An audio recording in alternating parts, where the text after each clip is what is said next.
from the foot upwards. Okay? It's never from the head downwards.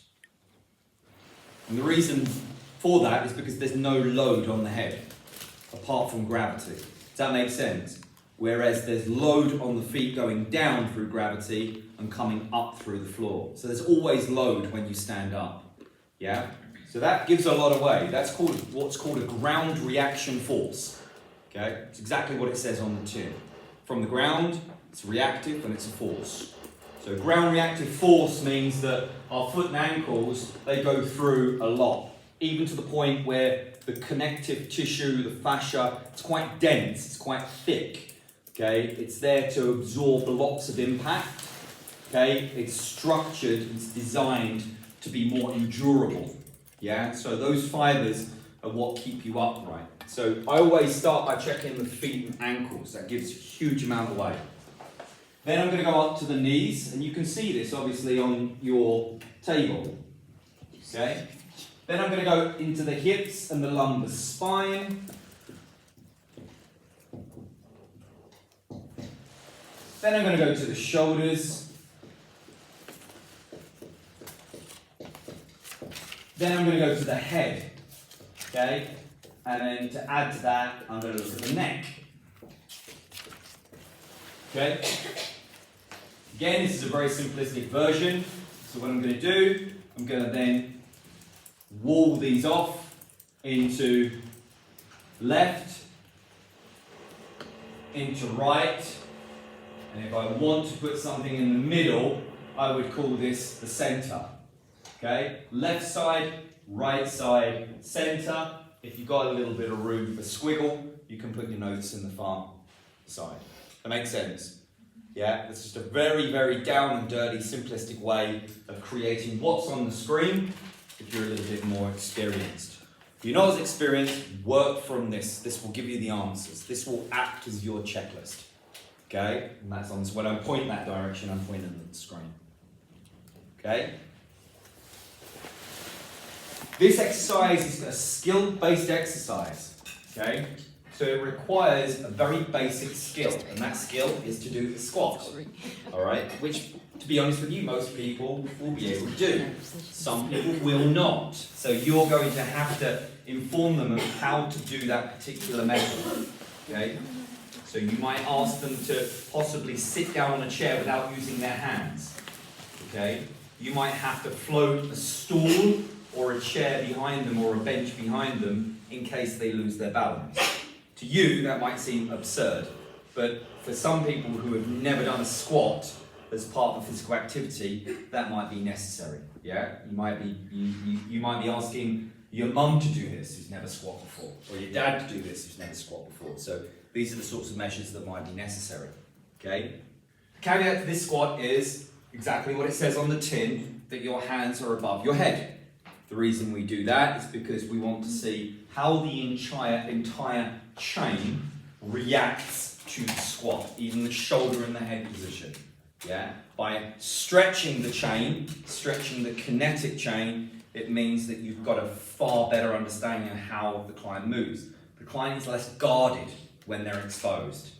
So somebody, even those that are quite good at that skill, it brings out things that you wouldn't ordinarily see. Okay?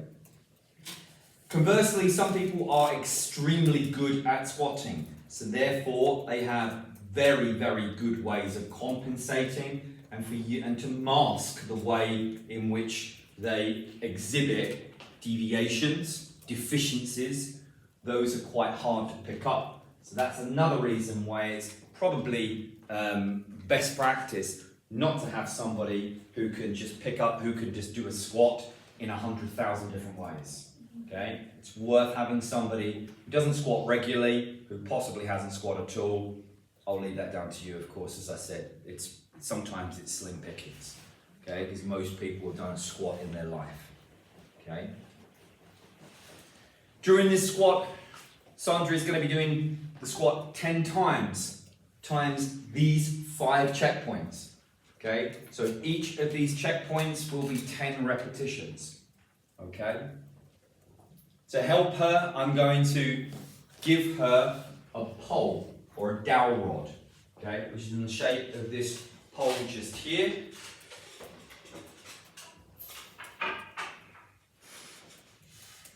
Something along these lines is quite helpful to keep the arms lifted. For me, it's quite helpful because it helps me establish which arm's dropping. Okay? It could be anything similar to this. It can be a broom handle as long as it's not weighted or it's not in any way there is any asymmetries. So for example, it's weighted on one side with the broom itself.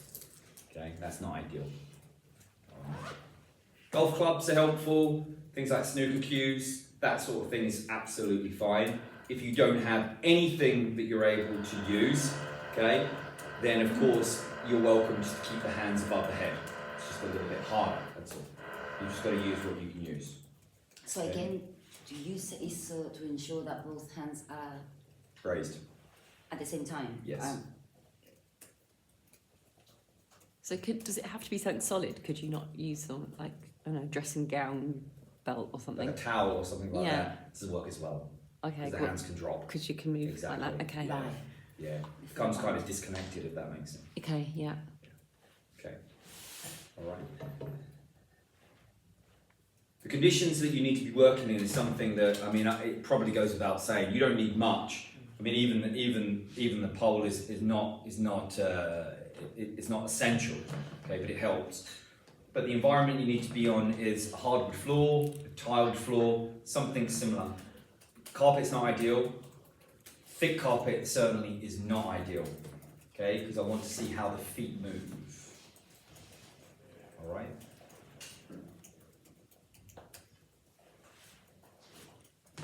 This is about what we can see, so therefore the place needs to be lit up. Okay, don't want any mood lighting, any disco lighting, or any strobe lighting. That was a joke. What are we now 3:30, aren't we? It's just dead, it's flat. Well, we're not laughing because Shit you're going to joke. somewhere that does actually have strobe Flat. lighting, like cycle. If you manage to film, if you can film it, because I want to see what overhead squat assessment looks like in strobe lighting or disco lighting. It's more fun. In all seriousness, the next part is appropriateness. I need to explain to my clients, and you're not likely to need to explain to your client, as I suggested earlier. You're going to be working with loved ones, okay, close friends, etc. Okay, but working with a client, it means that I'm going to be walking around and looking at my client from various different angles, okay, which could look from the outside looking in a little inappropriate, a little weird and creepy, okay? So explain to them in real time or in real life what you're about to do, okay? Because there's certain things that I need to see and angles that I need to see that's going to give me best amount of information, okay? The clothing that the client needs to wear is exactly the same as what Sandra is wearing at the moment, all right? So if they're anything but, it's going to be harder for you, all right? So you need to at least see their feet, they need to see how their hips move, all of the points of which I have on the board. They need to either have clothes that fit enough for you to be able to see the body move, okay? Or in the feet case, or the foot, uncovered, all right? So if you're anything like my daughter, I don't think I've seen my daughter's feet for about, well, since she was born, all right? She hates her feet out. So if you are the same, you hate your feet out, then that could be problematic, okay? Do you hate your feet being out? No. Easy peasy. This is great. What a dream. What a dream. Okay. Questions? I have a lot of questions. You have a lot. Yes, Okay. because I've been saving them. Don't save up your questions. Yeah. I've been saving them. Okay, so I didn't really understand what are hinge points. What am I supposed to write in cat-cow way? Okay. Block. Can I just stop you there? Yes. Can I ask for you to ask us questions about the range of movement assessment after today is finished? Oh, Would you mind? Yeah. Is that okay? Yeah. Because otherwise we'll fail to get through the remaining content. Okay. Have you got any questions that's regarding the overhead squat assessment? Well, no, No. I don't. Okay.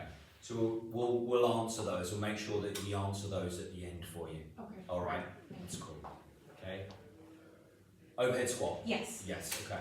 Does it essentially mean that our client will be doing like 50 squats if they're doing 10? Yes. Okay. Yes. Wow. I'll get tired. Okay. No sympathy from me. Okay. No sympathy. If you start getting tired, I mean, it really is dependent on what the output is. If your client's dead on their feet, then give them a breather. Okay. Give them a little bit of time between each set. Yeah, because you're not going to get anything out of them otherwise. Yeah. Yeah, so have a chat with them and then let them go again. But for someone who's fit and able, it actually becomes more helpful the more tired they get because they find it harder to master the things that I'm looking for. Okay, it's not a coaching